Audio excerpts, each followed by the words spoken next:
Hello my viewers and welcome to today's video. But before we get started, subscribe, like, and don't forget to share your comments in the comment section down below. Now today we look into a video featuring the resilient Amy Chain as she fearlessly addresses a barrage of comments attacking her. From accusations of being a race teeter to claims of bias against palm-colored people, she takes on the criticism head-on. Why are people never comfortable with someone who calls a spade a spade? I guess truth hurts, right? And it coming from people of other races who choose to talk about certain things that affect people just doesn't sit well with most people. More reason we are seeing people attacking her in the comments.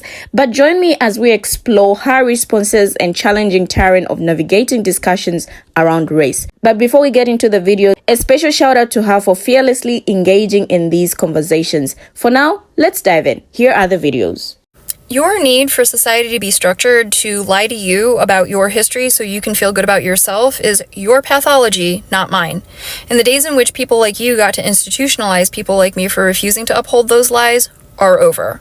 Now, maybe it's because I'm not the beneficiary, so I didn't get the experience of growing up in an education system that was designed entirely around indoctrinating me into ignorance and comfort about the history of my own people, that I don't relate to the fragility and cognitive dissonance that you must be experiencing to hear historical fact about Western imperialism and colonialism and how systems of diplomacy were established and are maintained, and to interpret that as personal and a personal attack.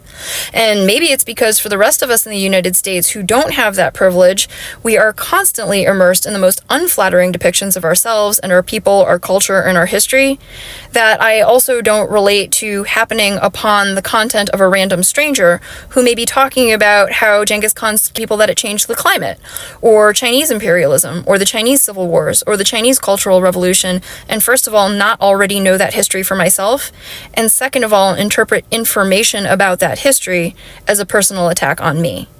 So if hearing about history makes you feel personal, such that you can't move on in life and find something else to watch, and you constantly feel the urge to center yourself in an attempt to control what is being said, as you routinely do, that would indicate that you have the significant need to seek therapy. Deep down, supremacists like the Klan and you are fully aware in the United States is not something that needs protecting from people of the global majority, much less Black people. You are in danger of becoming the minority because you are reaping what you have sown on stolen land with stolen labor, and that you feel comfortable spreading this is what shows that you already know that we who live in the United States spend all the days of our lives living in the infinite grace of Black Americans. Because if Black Americans possessed one fraction of the cold-bloodedness and the cruelty and the lack of empathy that would motivate them to commit one fraction of the atrocities that people like you have committed, then chattel slavery and Jim Crow could have never been maintained, because they would have as much blood to end it as people like you starting it. And the fact that didn't happen is not because they are weak. It is not because they are incapable. It is because they are strong and they repeatedly survive with their humanity and their morality intact, and knowing a depth that a person like you will never be able to conceive of. And you resent it, and that's what you are afraid of. So that's why you engage in innocence culture, to paint yourself as pure and innocent and in need of protection. But we see through you, and we do not pity your victimhood and your fragility, nor do we fear the seething rage that you try to hide, always bubbling under the surface. We are just at your lack of ability to do anything other than project your own and lack of humanity.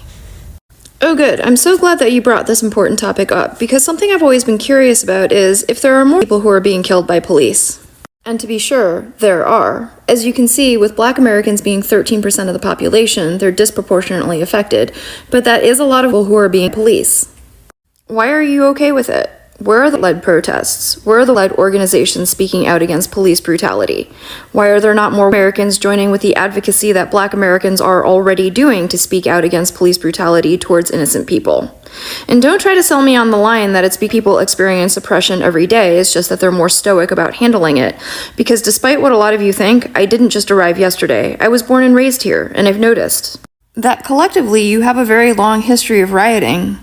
Anytime you hear the whisper that the hair on a person's head may have been harmed, even if that whisper was a total fabrication. You riot when your sports teams lose. You riot when your sports teams win. You even riot when a football coach loses their job because they were ignoring allegations of abuse.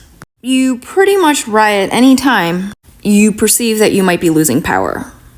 So it's not because you're meek and that you don't protest anytime you perceive injustice. So what is it? The real question is, why do you watch videos where I'm responding to individual commenters, pinpointing specific problematic behaviors, talking about systems of oppression, or placing things into historical context, and interpret that as me speaking about an entire group as though they are a monolith all the time? And I'll give you a hint. It's your main character syndrome. Now let's be clear here. I am talking about your main character syndrome. You as an individual. This is not a veiled way of speaking about main character syndrome as though it is a characteristic of an entire group, like they're a monolith, because no group is a monolith. But it's because you will reach for the broadest stroke that allows you to include and center yourself in a conversation that didn't have to have anything to do with you. You are doing this to yourself, and in doing so, you are raising your hand to tell the entire room that you identify with a problematic individual, a problematic behavior, upholding a system of oppression, or perpetuating a problematic historical pattern.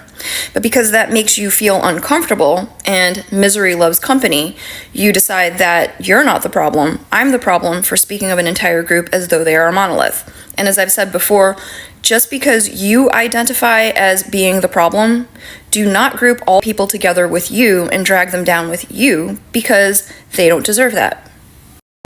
I see that defending the Klan and its protection wasn't working out so well for you, so now you've moved on to divide and conquer as though you know our history better than we do.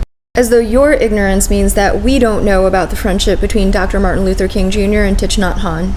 As if we are not familiar with Dr. King's speech beyond Vietnam. As if we don't know about Malcolm X and Yuri Kochiyama, and James and Grace Lee Boggs. And that Frederick Douglass advocated for Chinese Americans in his speech on composite nationality. And that David Fagan was one of the black soldiers who fought for Filipino liberation. And that Cottrell Lawrence Dellum, and Charlotta Bass, and Bayard Rustin, and many black Americans spoke out against the forced relocation of Japanese Americans to internment camps during World War II. They went to California to protect their property. They sent letters and gifts and went to the internment camps to visit families and bring their children ice cream. And that Ron Dellums was a champion for the 1988 Civil Liberties Act, which paid reparations to Japanese Americans who had been interned during World War II. And how Japanese Americans joined with Black American activists to have the Emergency Detention Act repealed, which threatened to round up radical black leaders and put them in concentration camps during the 1960s and 70s. That Jesse Jackson helped bring national attention to the Vincent Chin. That Al Sharpton stood with Asian Americans during the increase in crimes in 2020 and 2021. And Steph Curry raised funds for victims of the Atlanta spa.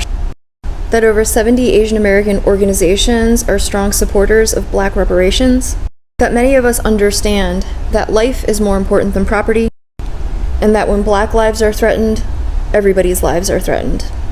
And while the history of black and Asian solidarity in the United States is long and often not taught, what's most important is that we are not fighting for each other as allies, we are fighting with each other as accomplices. Because advocacy is not transactional. We do not pick and choose whom we help based on what benefits us. We fight together for what is right because that is what benefits everyone. When Asian Americans are attacking affirmative action and DEI and standing for socioeconomic entitlement to the exclusion of others, especially Black Americans, who paved the way for the civil rights that we have here in the United States, and including lower income, recent arrival, and especially Southeast Asian Americans, I will fight against that all day, every day, because regardless of race, it's what's right. But fortunately for me, multiple polls from multiple sources over multiple years have consistently shown that a majority of Asian Americans across most Asian demographics support affirmative action. So it's looking like the Asian Americans who are attacking affirmative action and DEI are in fact theirs. And this becomes especially apparent when you look at the organizations that are bringing these Asian American cases against affirmative action. Like Edward Bloom of Students for Fair Admission, who had been attacking affirmative action in higher education for decades to no avail with plaintiffs, he brought the cases against Harvard and UNC using Asian American plaintiffs. And the Pacific Legal Foundation, which was founded by members of Ronald Reagan's welfare reform team, who brought the lawsuit against Thomas Jefferson High School. And the Manhattan Institute, which filed amicus briefs against affirmative action in the Harvard, UNC, and Thomas Jefferson cases. Now, without infantilizing the Asian Americans who have signed on to be represented by those organizations, they have autonomy, they know what they are doing. But those are not Asian American-led organizations. Those are conservative and libertarian organizations. And if the plaintiffs knew their history, they would be aware that those organizations represent people who only care about Asian Americans insofar as they can use this as a wedge to cause harm to Black Americans. Now, contrast that with Asian Americans Advancing Justice, one of several Asian American-led organizations who filed amicus briefs in favor of affirmative action in the Harvard, UNC, and Thomas Jefferson cases. So it's looking like it is the Asian Americans who are attacking affirmative action and DEI, knowing that their actions are causing harm to Black Americans and lower income, recent arrival, and especially Southeast Asian Americans, who are in fact the race. Now, after listening and watching these videos, I also want to respond to the people who commented. Firstly, I want to tackle a comment that caught my attention. Somebody saying that palm color people get more unalived by police than any other group of people, which is really, really wrong. Now, while it's true that encounters with law enforcement affect people from various backgrounds, statistical evidence paints a different picture. Studies consistently show that Black individuals are disproportionately impacted by police violence. Not only studies, but this is something that we see. The data reveals higher rates of police unalivings, disproportionate use of force, and systemic issues that disproportionately affect minority communities. So I don't know what this person was talking about. Now, for those people who always ask why a person like her focuses much on the advocacy work of Black Americans, maybe what I'm about to say is going to help you. It is because Black advocacy work is always inclusive. The Black civil rights movement did not just benefit Black people, it benefited all marginalized people, and it is the reason why other people, including her as an Asian woman, have civil rights. And also throughout Asian American history, Black Americans have consistently held space for including minority groups in their advocacy work. So from the increase in anti-Asian violence in 2020 and 2021 to looking out for Japanese Americans during World War II, going all the way back to 1869 when Frederick Douglass delivered a speech arguing that Chinese should be allowed to immigrate and become citizens. He didn't only want to advocate for the United States becoming a home for Black and brown people. Now, he said, I want the Asiatic to find a home here in the United States and feel at home here. So both for his sake and for others. Right, wrongs, no man.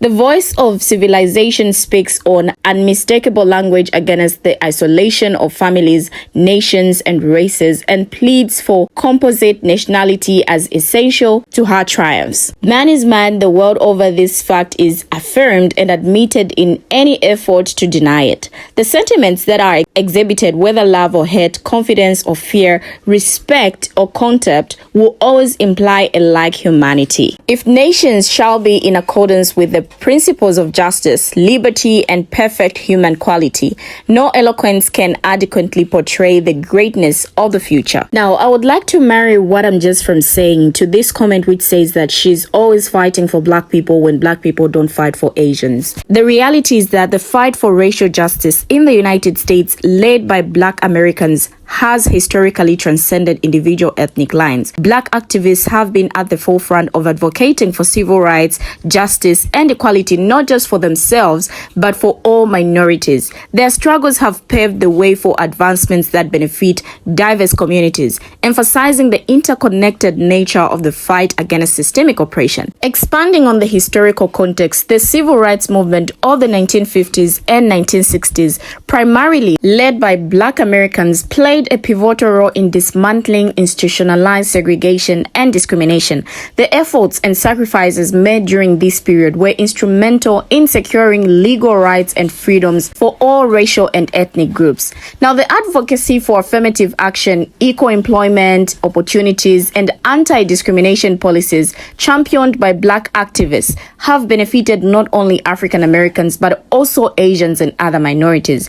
These initiatives aimed at addressing systemic inequalities have a cascading effect, contributing to a more inclusive society. In contemporary times, movements like Black Lives Matter continue to advocate for justice and equality, with an understanding that systemic racism affects various marginalized communities. Collaborative efforts and allyship between different racial and ethnic groups amplify the impact of these movements, fostering a more comprehensive approach to addressing societal injustices. Now, it's noteworthy that many prominent Black leaders and activists have consistently emphasized solidarity among marginalized communities. Figures like Dr. Martin Luther King Jr. spoke out not only against racial injustice, but also economic inequality, understanding the interconnected nature of different forms of oppression. In recent years, movements like Stop Asian Hate have demonstrated the reciprocal support between communities. Black activists, recognizing the need to address discrimination and violence against Asians, have actively joined forces with the broader fight against racism. Now, this collaborative approach underscores the shared goal of dismantling systemic oppression, regardless of ethnic background. Black Americans have played vital roles in advocating for educational equality, which has benefited students from various minority groups. Policies and initiatives from promoting diversity and inclusion in educational institutions, often championed by Black activists, contribute to a more equitable learning environment for students of all races. Now, when we look into the realm of criminal justice reform, Black activists have been key advocates for addressing issues such as mass incarceration and discriminatory policing practices. Reforms that aim to rectify these injustices benefit not only the Black community, but also other communities that face similar challenges, including Asians and Hispanics. The push for police accountability and the re-evaluation of law enforcement policies contribute to a safer and fairer society for everyone. The fight for voting rights and political representation, spearheaded by Black leaders, has had a far-reaching impact. The dismantling of barriers to voting and the promotion of diverse representation in politics benefit all minority groups, ensuring a more inclusive democracy that reflects the diversity of the nation. The interconnected struggles against systemic racism and discrimination underscore the shared goal of achieving justice for all. It's a testament to the idea that collective advocacy results in broader societal improvements, fostering an environment where the rights and well-being of every individual are prioritized regardless of their racial background. We have finally come to the end of the video. What do my viewers have to say? Share your comments in the comment section down below. Thank you for watching and see you in my next video.